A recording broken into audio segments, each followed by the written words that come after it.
One thing that I think John and I are going to get around to talking about, John, I don't know how long we've known each other, a couple of years now, 3 years now, but where I first came to realize that John was a super genius, and he is, was, I could tell you the date.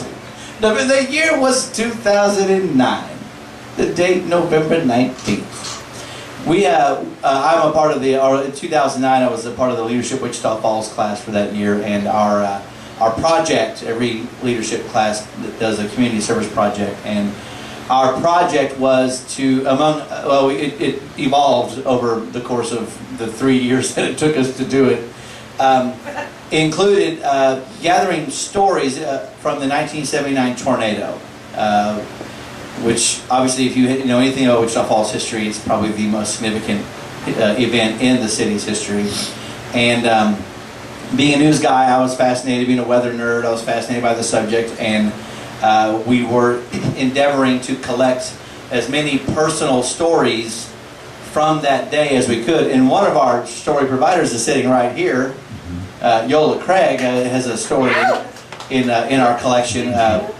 47 miles. So, did they not put the subtitle on the cover of the book? Too late for that. 47 miles. Candace, are you really stage mom? I can do this. Stories of lost. Mouthing the words. You did it. Yes. Yes. My wife is a school teacher. That is all. No, my wife is a school teacher. And I was at her school a couple of years ago. I was one of the proctors, whatever you call it, for a spelling bee. Really? One of the judges for a spelling bee. I am no. I knew Chantel had 2 L's. That's how good I am. So I was one of the judges, and my wife is a teacher there. We're calling out words, and kids are spelling. We're calling out words, kids are spelling. Finally, some kid raises his hand and goes, from one of the spellers up on the stage, says, Mrs. Weaver is mouthing the words. It's an endearing habit my wife has. When she'll copy what you're saying, and when kids were spelling words, she was like, so we had to go, put the hush on her. And then she still was doing it. I looked over, she's like... I was just... So yeah, she was mouthing the words.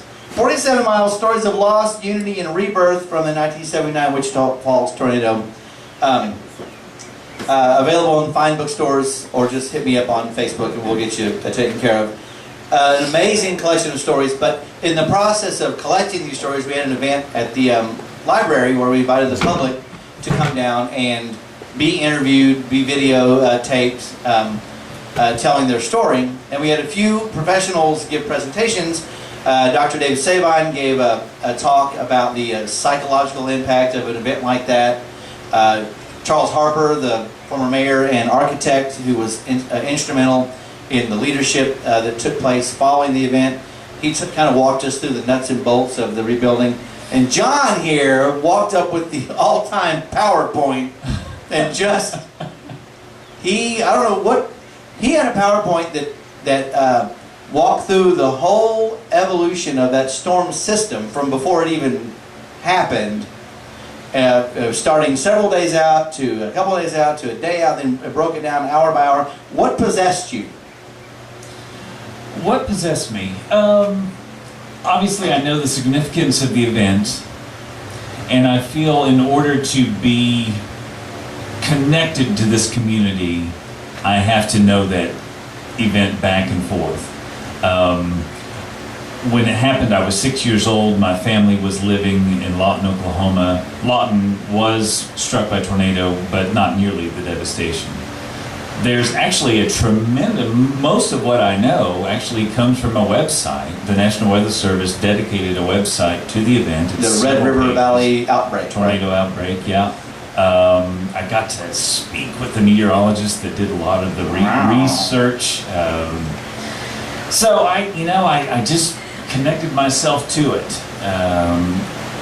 Some of that may have to do with the fact that, you know, tornadoes kind of freak me out. I've never had my life or my property threatened by something like that, and I honestly not quite sure what I would do if that day ever came. Oh yes, you do. You've walked through this scenario. You know what to do. I know what to do. You would fall back on your innate and book-learned knowledge. I remember Candace and I both lived in Duncan on the day of the tornado. I'm a little older than you are. I think I was 14. And I'll always be older than these people who are younger than me. But it was a very it was a remote event to me. It didn't even though we were as close as you were. It didn't happen to us. It didn't happen to me. And I was completely. I didn't connect to it. And a couple of things. I remember the day I drove up to Wichita Falls to live here.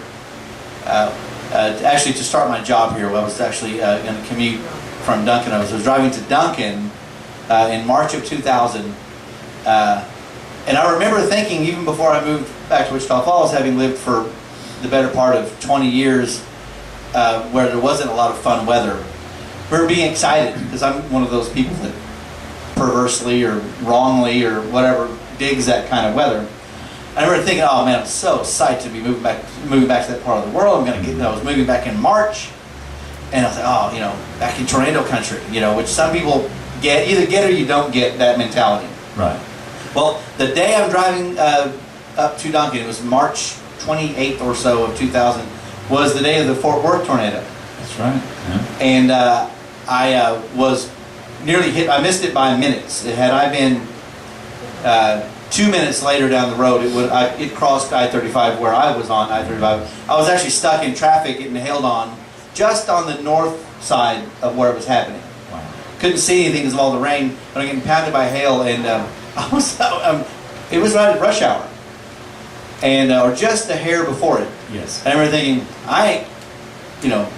if I'm going out, I'm not going out like this. It's going to have to hit a moving target.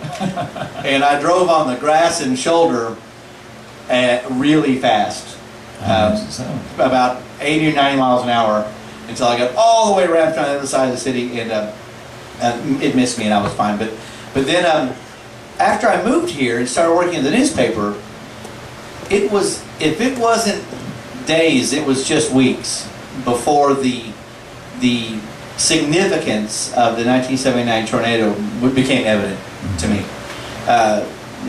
You couldn't get through a conversation without somebody referencing it, even when you weren't even talking about the weather. Yes. I quickly started calling it the BC-AD dividing line in the city's history. Absolutely. And so, people talk about how so-and-so was born before the tornado, or that business closed after the tornado, or, had nothing to do with the tornado. Right. And I was just thinking, wow, I've never known an event that resonated like that. And the only one I can think of in my lifetime would be the September 11 events, where there now is a before and after. Right. It's not even really a measure of the significance of an event, but it's the way it marked a change in time, or a change in history. Yes. So this book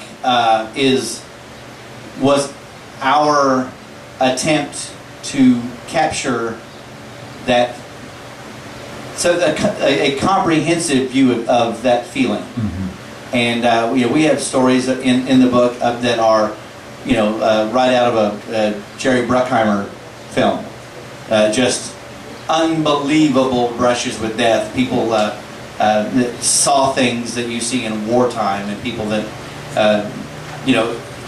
people talking about driving down the Southwest Parkway or down 281, and the rear wheels of their car are being lifted off the ground as they're speeding down the highway, and you think, can't be true.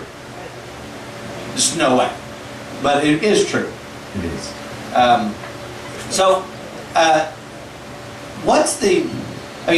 I hate to use this expression, but what's the perfect storm factor for that event? The perfect storm. you know, obviously tornadic thunderstorms are reliant on Get ready, people. all the ingredients coming together. You know, think of the perfect rock and roll show. You know, the roadies have to bring the right gear, you know. And that goes from what's going on here on the ground to what's going on 10 miles above us. So how far, like in this presentation you gave, you know, they were, even then with the technology being a glimmer of what it is today, they were putting a circle around this event, if not the date specific. They were saying, this is special, how many days out, and why were they saying that? A couple days out, and forecasting had gotten good by the late 70s as far as we knew what it took to produce tornadic thunderstorms. Obviously, the forecasts weren't as accurate and you know, down to the small scale that they are now. But we knew that the thunderstorms that produce tornadoes rotate as a result of, you know, opposing winds in the atmosphere. We know there has to be a lot of moisture coming in from the Gulf. And let's see. But they got this prediction to fairly well.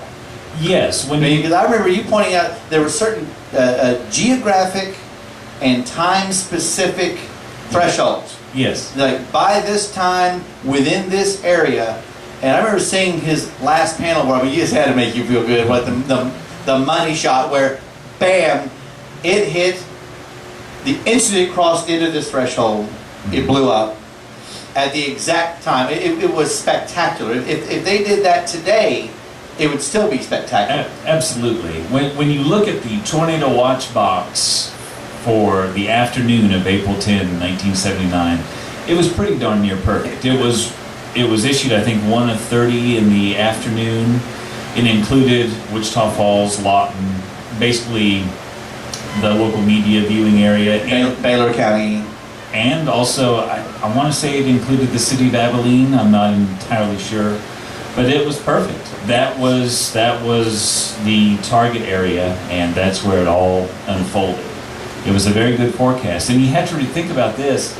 30 years earlier, the National Weather Service wasn't even permitted to use the wording tornado in forecasts. You weren't allowed. In fact, it may have been illegal to issue tornado warning prior to, I think, 1950. Oh, so it was like Eisenhower did that. What a prude. Yeah. Reagan. But it was a great forecast, and you know, they're barely that good nowadays. Well, you know, they certainly set the bar pretty high.